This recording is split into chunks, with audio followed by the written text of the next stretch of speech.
ガレージキット2箱を作る第3話。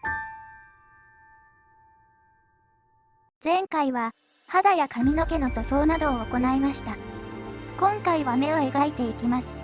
前回肌を塗装した状態。目に塗ったマスクゾルを剥がします。塗膜を傷めないよう爪楊枝を使ってゾルを剥がします。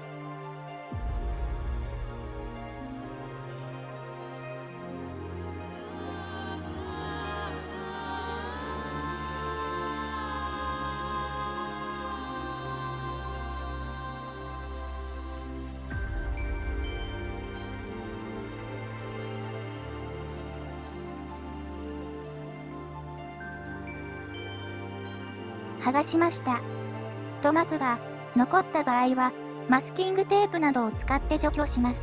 デカールが付属しているのでそれを貼ってもいいのですが、ここはオリジナリティを出すために手書きします。まずはウレタンクリア GP1 を塗装してコーティングします。これによって透明感のアップとエナメルで筆塗りする際に塗料の浸透を防ぎ質で簡単に拭えるようにします。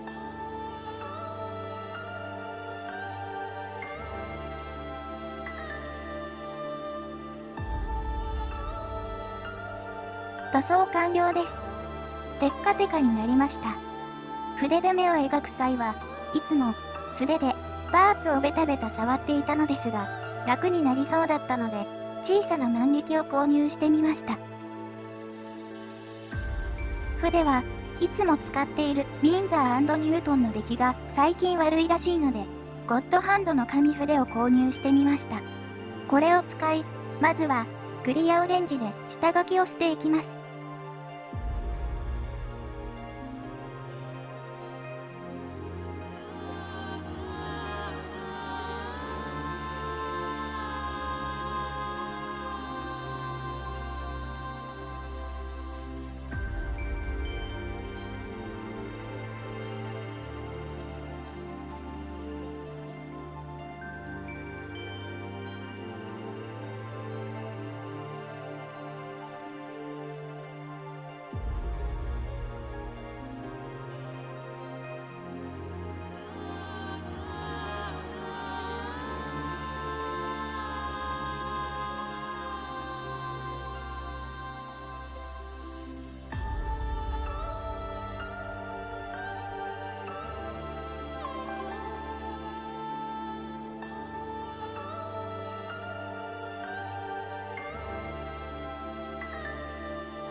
下書き完了。だいぶ雑ですが、後で修正するので、この段階ではこれで OK。エナメルシンナーを使って、下書きの線を削り、線を細くします。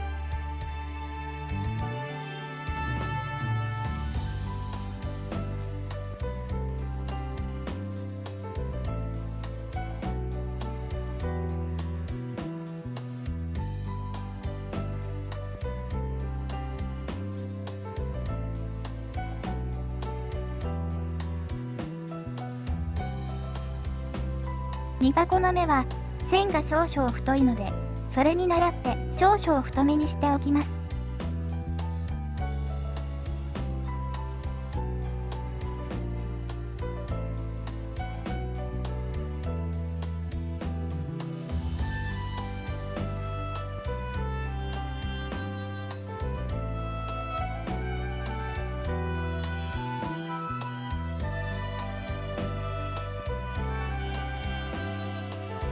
線が決まったら、クリアオレンジに黒を足して、少しずつ線の色を濃くしていきます。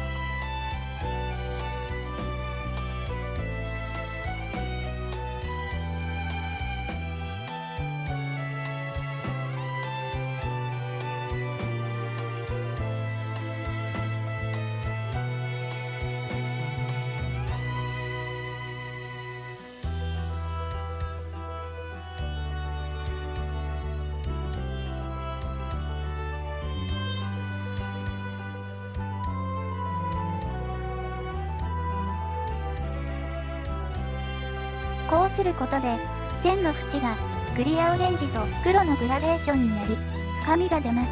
と、小松は勝手に思っています。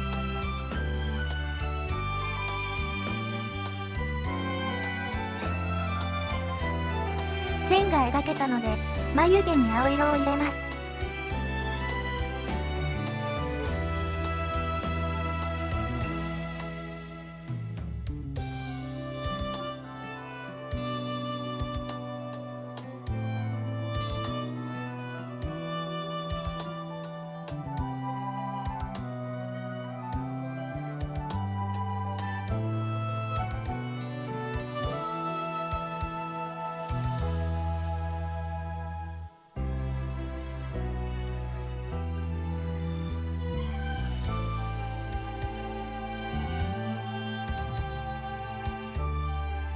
目の輪郭と眉毛を描き終えました。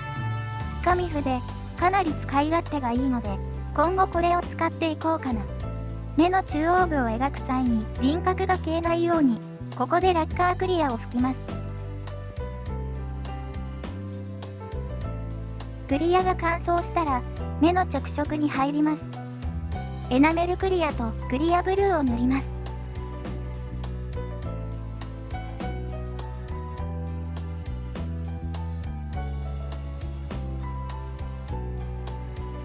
全体に塗ったら、さらに塗料を追加し、顔を逆さまにして傾けることで、目の上の方に塗料を集めます。このようにすると、塗料の濃淡により、自然なグラデーションを再現することができます。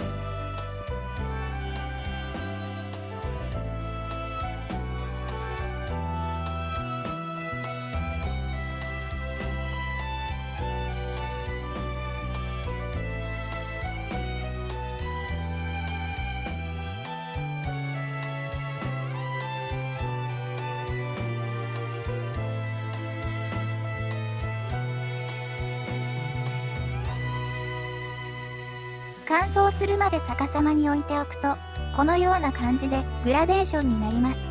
ここで再度レッカークリアでコーティング。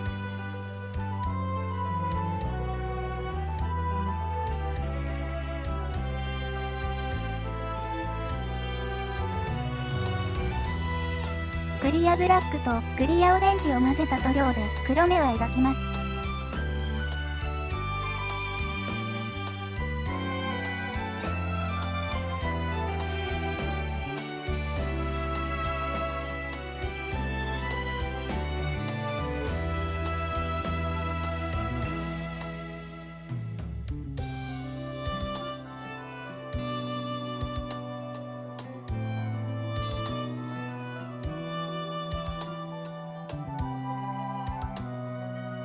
はみ出たところは、エナメルシンナーを浸した筆で拭い取ります。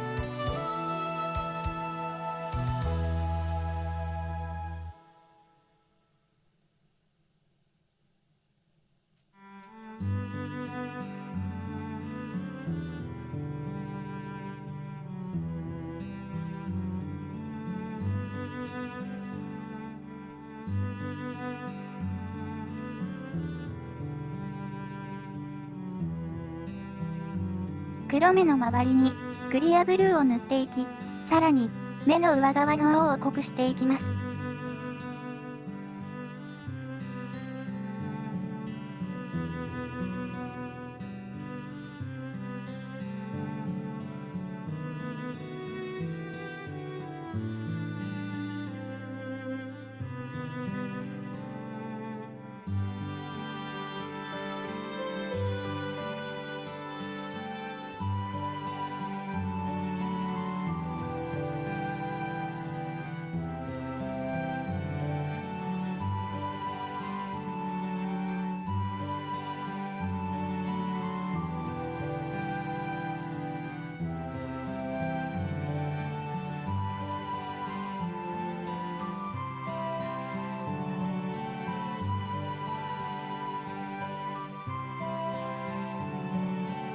イラストを見ると、下側だけ少し水色が入っているので追加します。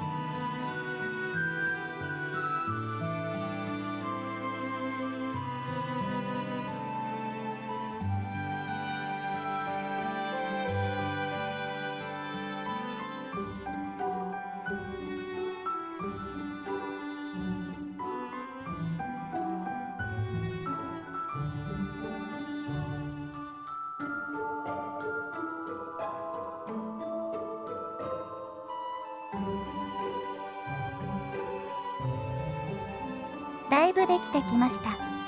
次は交際を入れます。交際はエナメルホワイトを筆で入れます。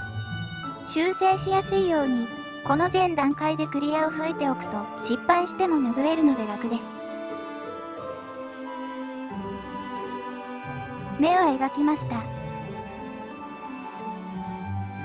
ここで再度ウレタンクリアを吹いて表面の塗料の凹凸を減らします。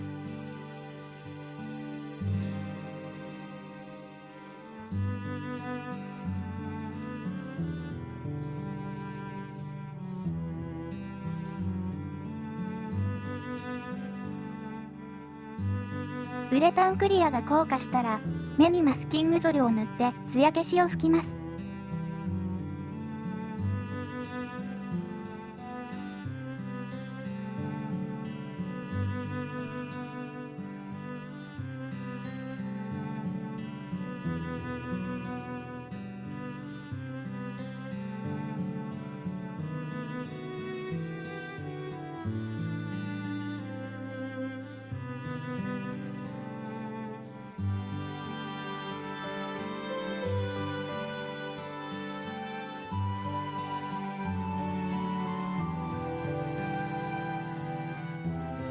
マスキングを剥がせば顔パーツ完成です。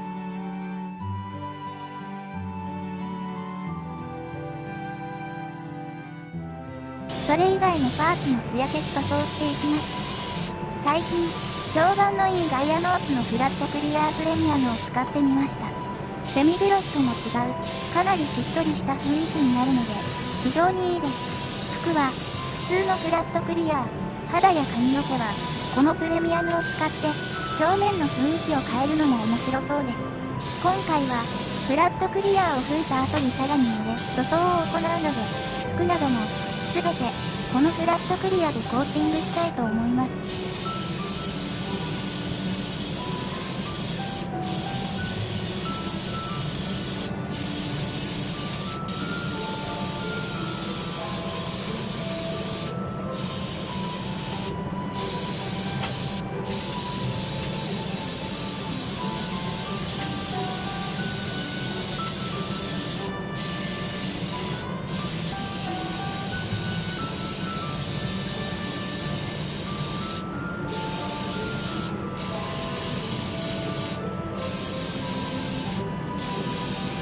水着のしっとりした感じが出るの、非常にいいですね。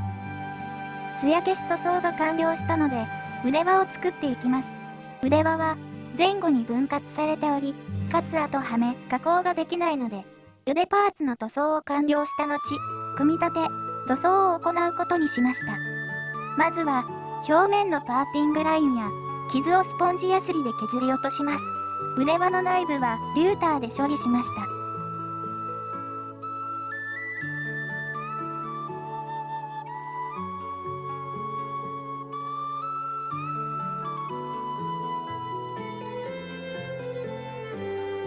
腕輪を組み立てます。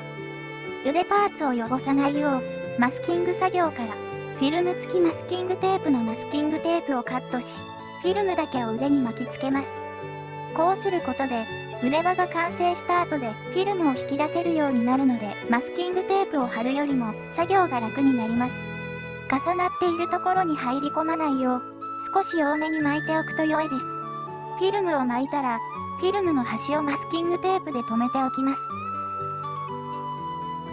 腕輪の接合部隙間埋めは、前回言っていたガイアノーツの瞬着カラーパテ、ホワイトとアルテコの粉を混ぜたものを使ってみます。瞬着と粉を混ぜると一瞬で硬化してしまいますが、これは硬化までに少し時間があるようなので、混ぜてから塗ることができますね。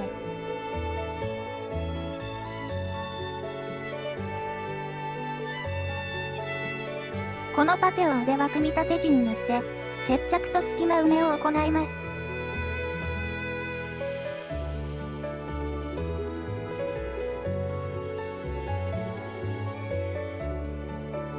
腕輪以外のところには、マスキングテープできっちり目留めをして、削りカスなども付着しないようにします。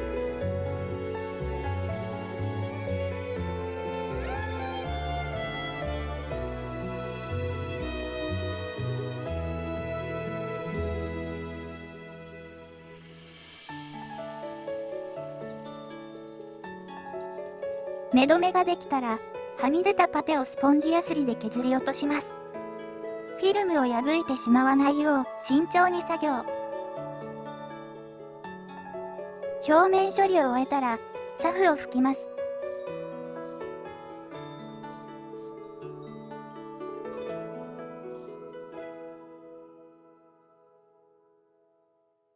さらに、その上から黒、白、緑と塗装します。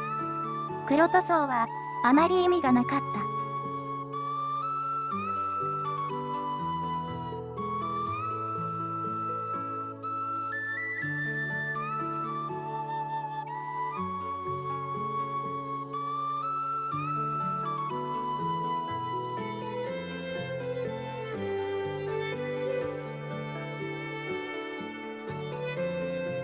最後にウレタンクリアを塗装して、透明感のある腕輪にします。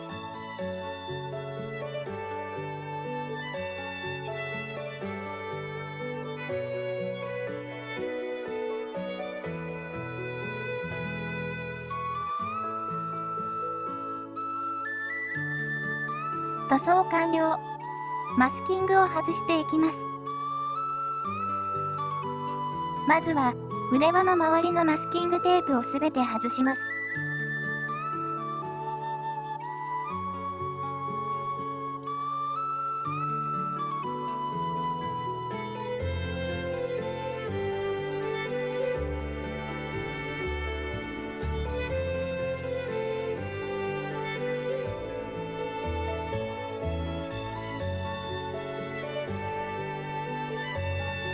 すべて外したら、フィルムをほどいてゆっくり引き出して腕輪から外します。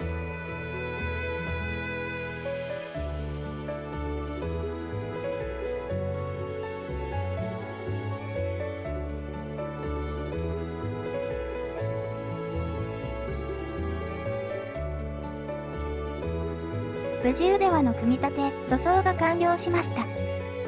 手に持っているニッパーを塗装します。サフを吹いた後、黒を塗装。さらに上からアイアンを塗装します。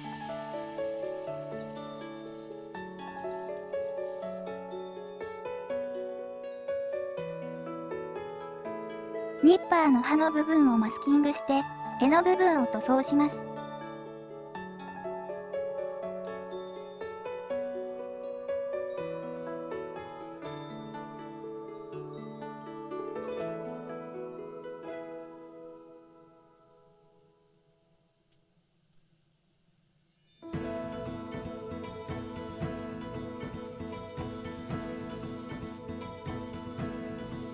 やっぱ絵は青なんだよな。私が使っているニッパーの絵が黒なのは内緒。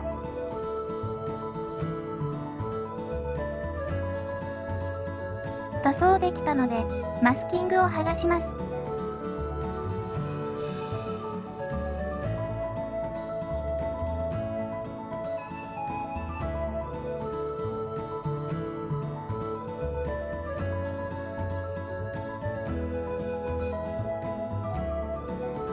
ニッパー塗装完了です。すべてのパーツ塗装が完了したので、組み立てていきます。塗装前にマスキングしていた接着のためのOK形状からマスキングを外します。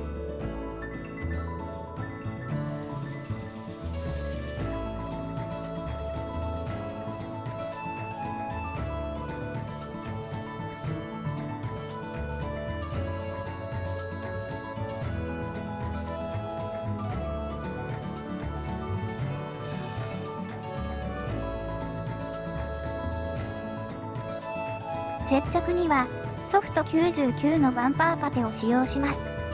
何度か紹介していますが、車のバンパー用のパテで接着力が非常に高いパテです。ガレージキットのレジンも同じ材質なので、同等の接着力を得ることができます。これを先ほどマスキングを剥がした大モールドに流し込み、パーツ同士を押し付けます。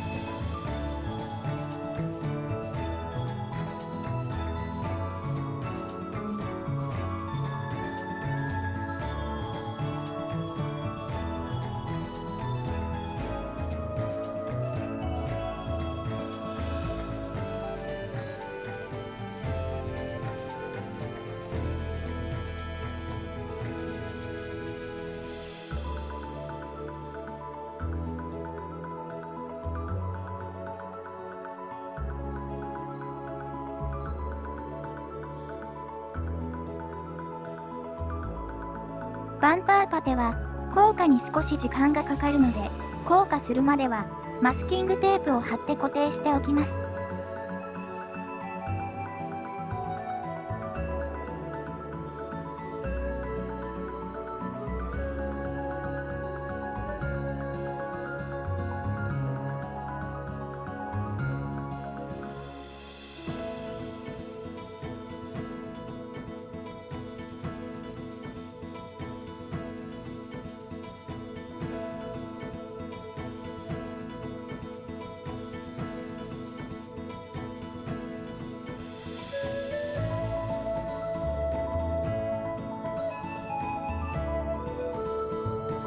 硬化したらマスキングテープを剥がせば接着完了。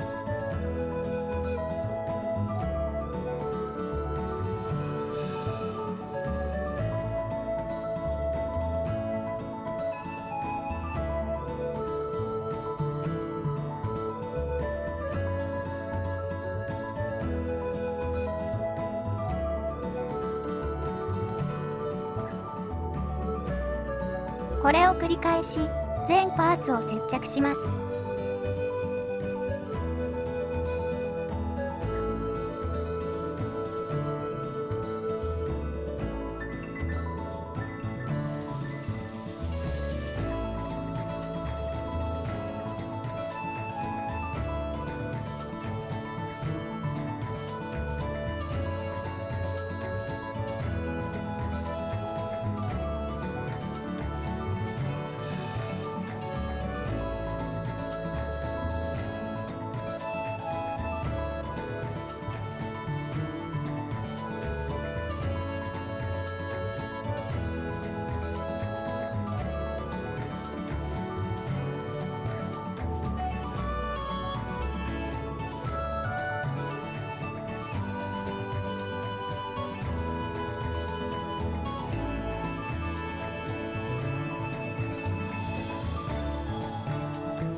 腕パーツは、後はめ加工にした場合、腕輪を腕に接着してしまうと入らなくなります。腕輪を接着する前に水着に通しておきましょう。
組み立て、接着完了しました。いい感じになってきました。次回、濡れ塗装を行い、台座の製作を進めていきます。最後に、ミパコ様が惑星間留学を終えられるとのこと、今までありがとうございました。かなりショックでしたが、この動画は完成するまで続けますので、次回もよろしくお願いします。